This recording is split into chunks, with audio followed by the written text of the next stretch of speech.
Welcome to This Song Is Yours, the podcast where we dive deep into the art of songwriting, chat with some of the most exciting artists in the world, and explore the stories behind their songs. I'm your host, Simon Fink, and as always, thank you very much for joining us. Our guest this week on the podcast is Finn Wolfhard. While many will know the acclaimed actor, musician, and director from his work in Stranger Things and Ghostbusters, Finn has been quietly and seriously building a music career since his early teens, moving through projects like Calpurnia and The Aubreys before stepping out under his own name last year with his debut record, Happy Birthday. Now he's back this week with his sophomore full-length, Fire from the Hip. This new record, inspired by the Rolling Stones' Beggars Banquet and Exile on Main Street, it sees Finn expanding his sound and influences, getting more candid about everyday life, and making a pretty convincing case that he's as serious about music as anything else that he does. Today we're sitting down with Finn Wolfhard to talk all about the prolific output that he's already built at such a young age, the songwriting and sonic influences behind Fire from the Hip, what it's like navigating the assumption that actors can't also be serious musicians, and what touring behind this new record is going to look like. Now we want to say a massive thank you to Stephen, Chloe and Jack for their help with today's episode and give you a friendly reminder that Fire from the Hip is out right now. You'll find links in the show notes on where you can stream the record, buy the vinyl, and keep up to date with everything that Finn has going on. While you are in the show notes, please make sure you subscribe to This Song Is Yours and come follow us on Instagram and on TikTok. It really does help us out and it keeps you across new episodes, guests, and everything else that we've got going on. Our website also has our playlist feature on it, so you can find curated playlists from all your favorite artists on there. And if you are planning on buying one of Finn's vinyls, we've got tote bags that, perfect for carrying all your vinyl around. So head over to thissongisyours.com for all information and merch on the podcast. But let's not keep you any longer. We know what you're here for. Here is our conversation with Finn Wolfhard.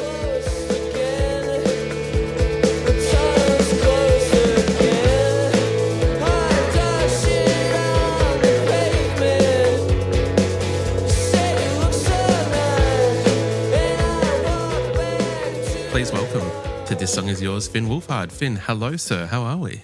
Good, man. How are you? I'm doing very well. Thank you. Thank you so much for joining us for what I'm really excited about. I'm excited to chat about this new record, but I imagine it's probably a bit of a hectic time in your world at the moment with new music coming out. There's a brand new record, Fire from the Hip. How are you feeling? How is Camp Finn kind of going with everything that's going on? It's good. Trying to stay calm before the storm, I guess. But yeah, no, it's been great. And yeah, it's come up so quick, I feel like. So yeah, I'm in my house in Canada, kind of just hanging before I go back out on tour next week. I was going to bring up that you're on tour. Like some people usually maybe have a gap between, the release and tour. You are back on the road as of next week, which is very exciting for fans, giving them a few days to get acquainted with these songs and then kind of taking it out to be able to showcase them. For sure. Yeah, no, I think it'll be really special. And I've had like a record will come out like midway through tour, which is also kind of a weird thing because it's you're kind of like, this is new technically. So it'll be cool to have a little bit of buffer time and kind of create a little bit of buzz around it. It'd be great. I know that fans are very excited about this record, as they should be. We've been very lucky enough to have a listen to it before it's come out, so thank you for that privilege because it is a beautiful record, mate. You've done such a lovely job with this album. It is the sophomore record from yourself, and it only follows on from Happy Birthday, which was that debut, under your own name. But that was almost just a year ago, which is not uncommon, but I imagine that there are some times where people give a little bit more space. Was this something that was planned or just organically found yourself writing continuously? Yeah, it was sort of planned because when I put out the first record last year, there was sort of like a 2-year and a half gap between, which also sometimes pretty normal. If you're on a label and they have kind of a slate. But between recording Happy Birthday and putting it out, I kind of wrote this whole other record that I was kind of like by the time the last record came out, I was ready to to record this one. So Mm-hmm. I think like my label AWOL and my management were kind of like prepped for that. Like they knew that, that I already had this. So yeah, it was sort of planned to go. And yeah, I mean, I don't know if I'll ever have the luxury of having a record out this fast, unless I'm like King Gizzard, where they're putting out a record every 2 seconds. Um, that'd be great. But yeah, we're pretty lucky. If you have the prolific nature of King Giz, I wish you Godspeed. And it's one of those things that I imagine it takes a lot of effort for those guys to continue. I think like 2 a year. It's incredible. Yeah. They're the coolest. It's like I saw them in Vancouver and I just could not believe the amount of material. I think it was like a 3-hour show or something. Unbelievable. Yeah. When you are creating and songwriting, and I think that that's maybe something that a lot of people don't always fully understand, that when we're lucky enough to speak to artists and songwriters about a new release, you're potentially behind the scenes, 1 album to maybe even 2 albums ahead in terms of what you're writing, what you're already planning. Is it ever difficult? Was there times when going out there playing Happy Birthday and the tracks from that, and that you kind of knew that some of these were sitting in the back of your mind, that they were kind of ruminating or cooking? Yeah, I think, to kind of like combat, I guess, that feeling of sort of, playing, and it's funny. I'll like interrupt myself because with Happy Birthday, that's not a long record at all. It's like, I don't remember how many songs, 9 songs or something, 8 songs. And, I did 2 or 3 legs of a tour. And it's funny because, bands will play for much longer on an album cycle for a long time.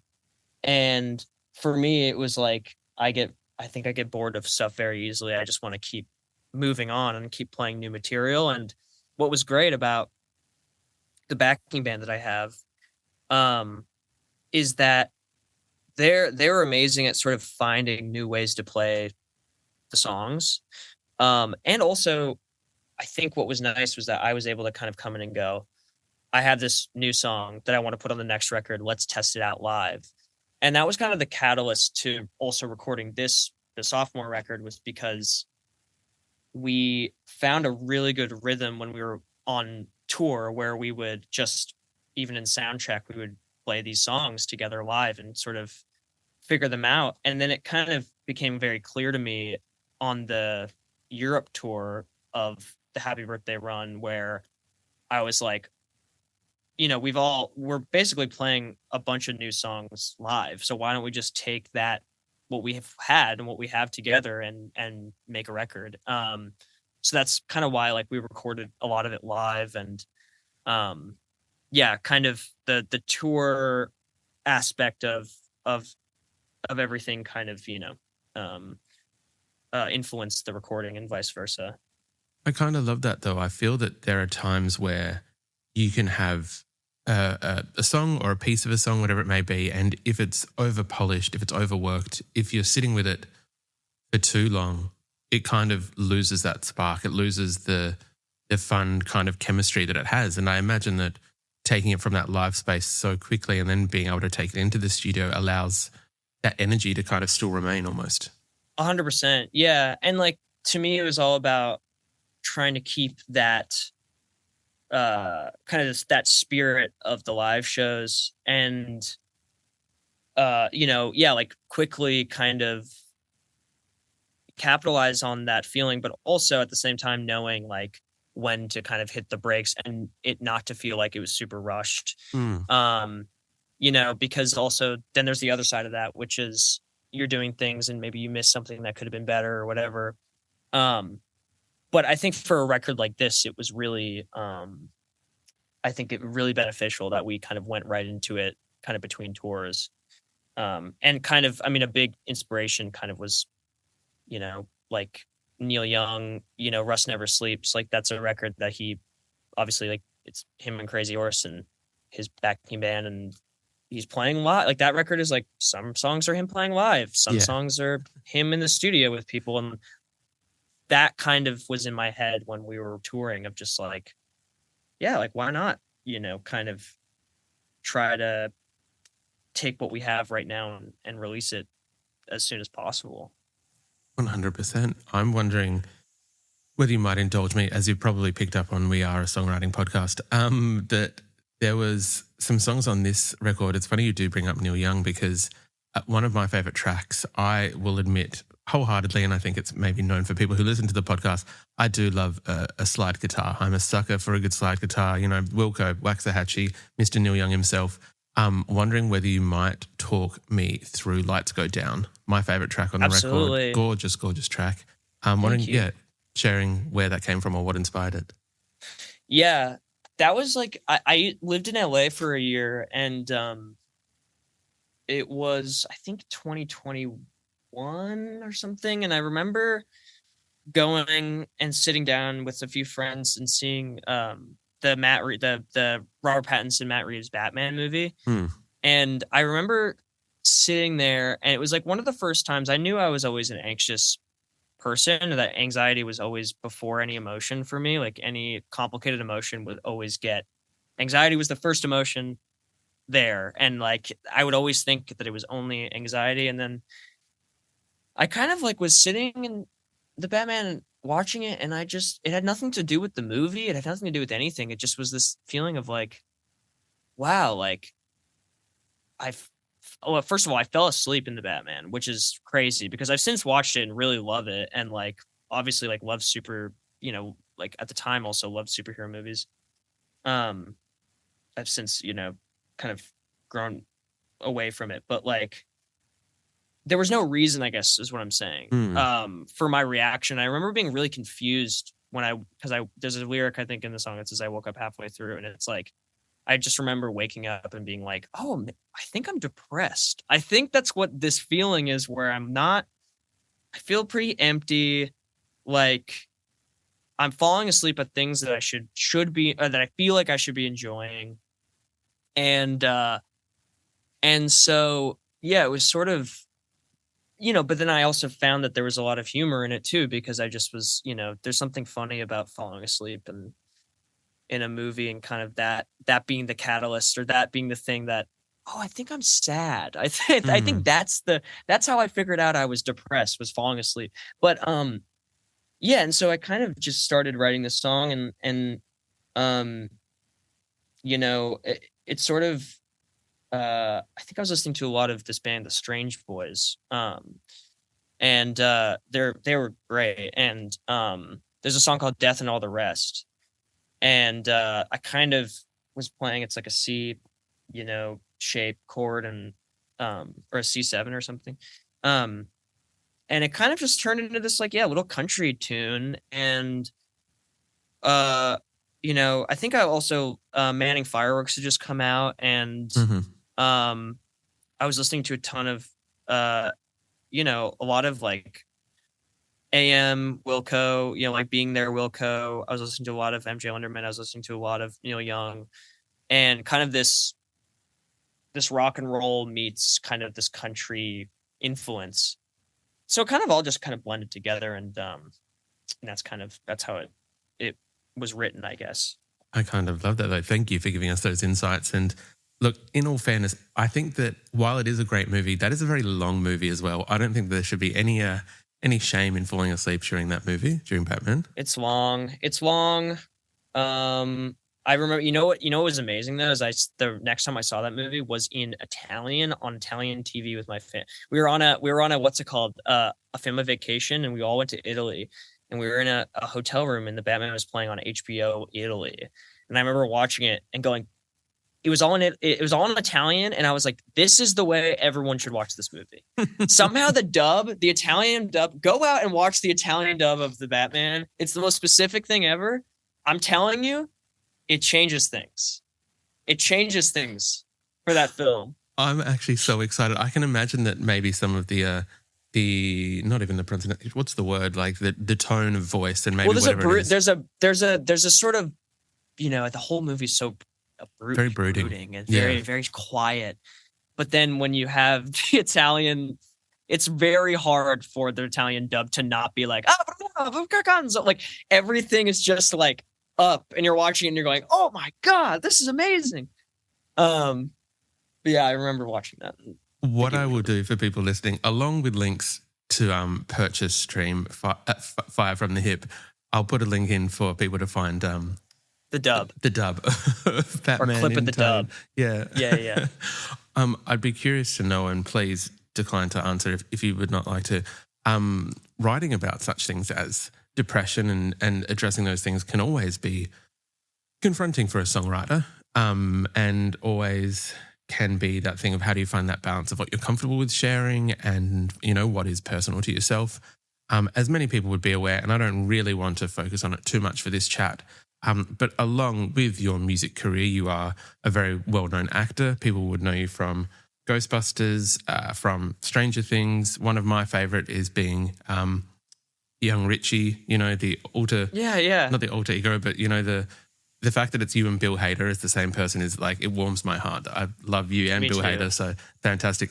So in that kind of way of thinking, is there ever the thought of what you're writing about song-wise is being viewed not only by your music fans, but also by that wider community who maybe know you as an actor who are tuning into your music for the first time?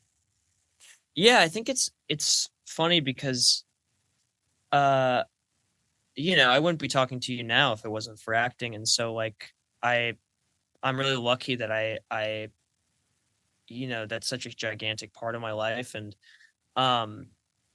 it's funny having, to, I guess it's not fun. It's nice now being kind of a young adult and not being at the helm sort of this huge franchise that was Stranger Things that I'll always be associated with and be so proud of. But now that I have sort of the time and the kind of energy to like represent myself as not just a piece of this thing, but also that, that I have a person, a very like different perspective than what people maybe thought I had as a, because I think a lot of people have in their mind's eye, I'm still that little kid. And, like I have no control over that. And honestly, like, I think that's what's so, I'm really glad that for a lot of people it's like that, but also there's this balance of trying to kind of, like be taken seriously as a songwriter or have your problems be understood by people. I mean, that's the other thing too. I mean, it's like, the other thing is, I think that there is a universal thing that everyone has, or like, or universal emotions, obviously, that everyone shares. I think it's funny for me because, my like problems, quote unquote problems, are just in a very different world, in the way of like, I had a very specific childhood and upbringing, and like, I think it's hard to, I guess, strike a balance between people relating to your problems and also being like, by the way, I don't know if you're going to relate to this because it's a pretty specific problem, or, seemingly first world problem, or,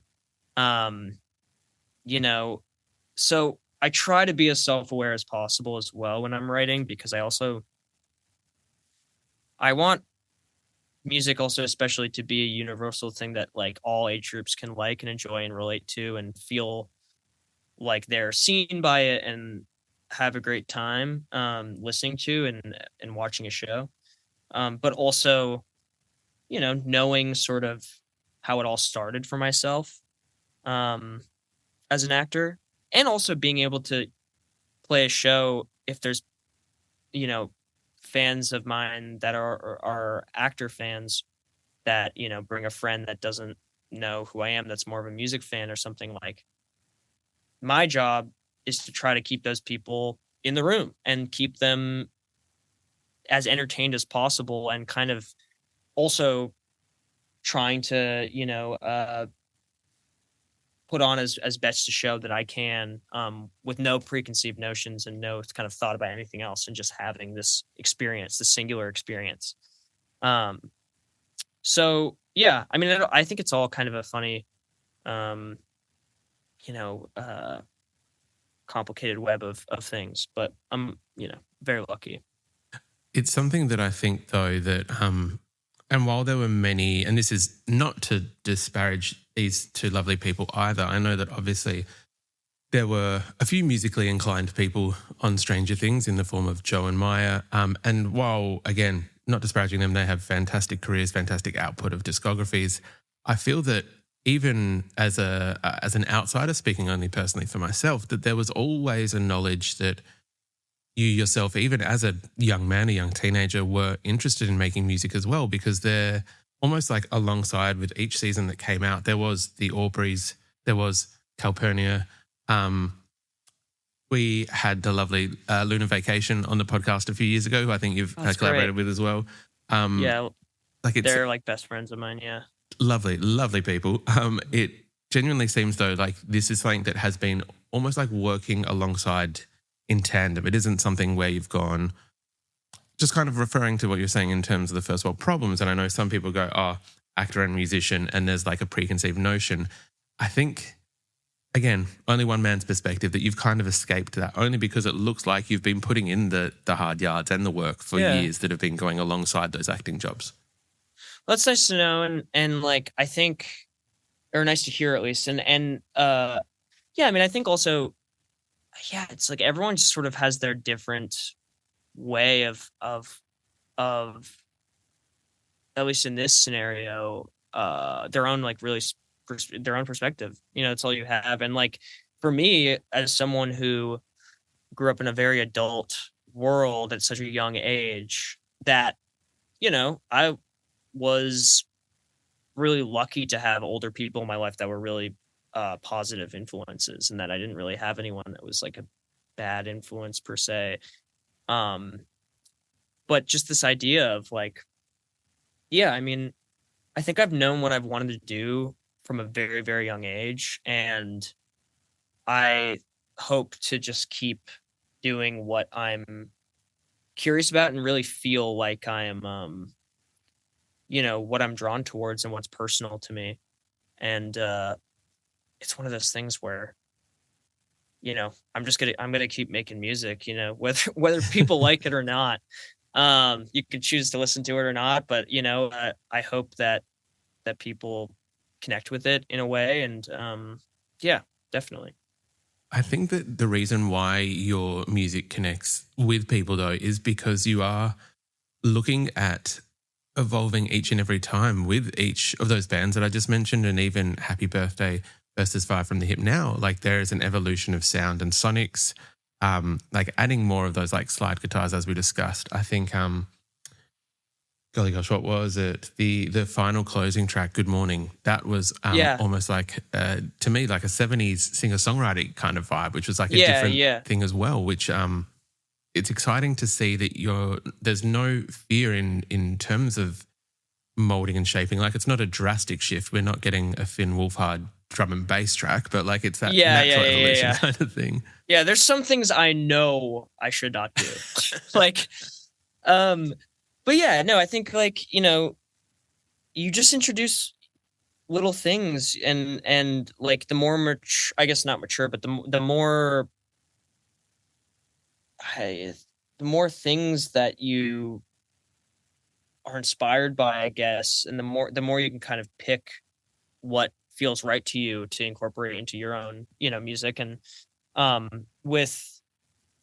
mean, also like, to me, I've always been someone who is comfortable in a group, in an ensemble, in a band, in a cast, like, and for me now, it's been really cool because I've gotten to not only be a part of a group, but also be able to call the shots. And that's something that, like, for my entire childhood, I didn't. I called the shots, obviously. Like, I was really lucky because I was able to,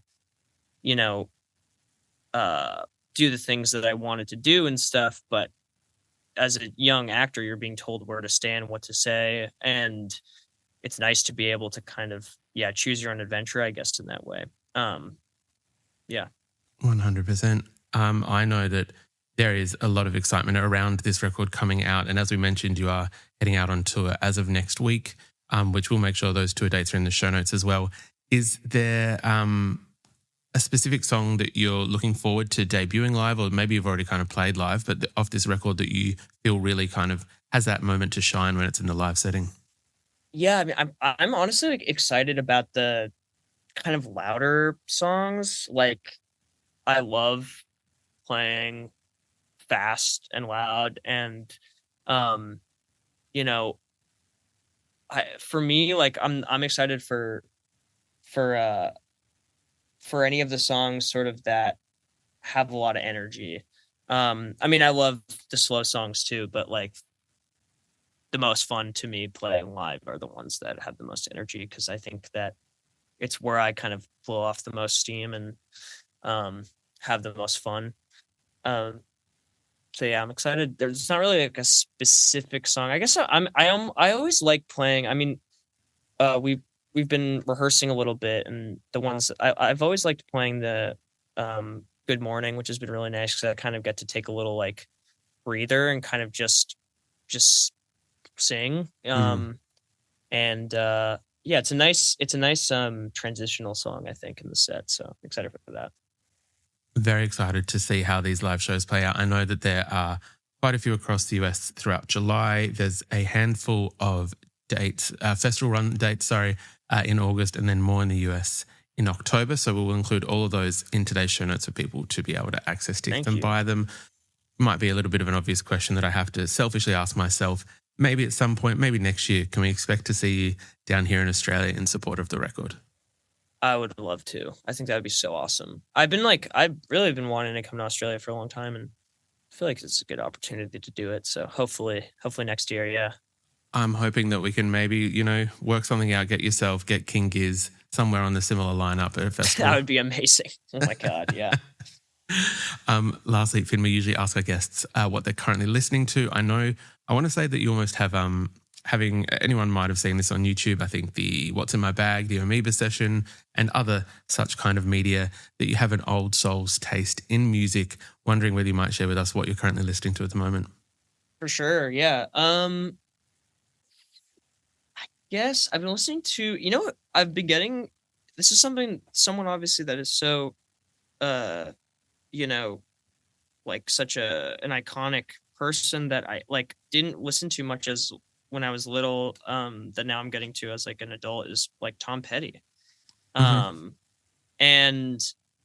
like, I just can't believe I went that long without listening to Tom Petty. So been loving Tom Petty recently, and then listening to a lot of the Faces, like that Faces record, the Ooh La La record. That's been great.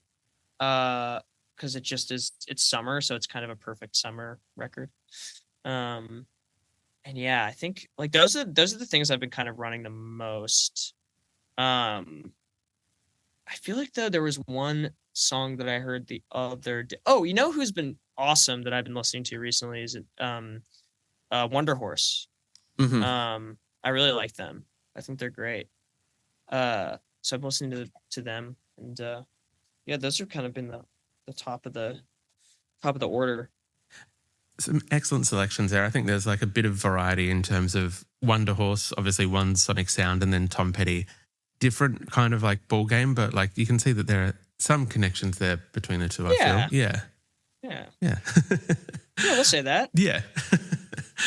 Finn, congratulations on this brand new record. It is called Fire from the Hip. It's going to be out now when people are listening to this conversation, and we'll make sure people can, purchase the record, stream the music, follow you on social media, get those concert tickets wherever they are based in the world. But thank you very much for coming onto the podcast. I appreciate it. Thank you, man. Thanks for having me.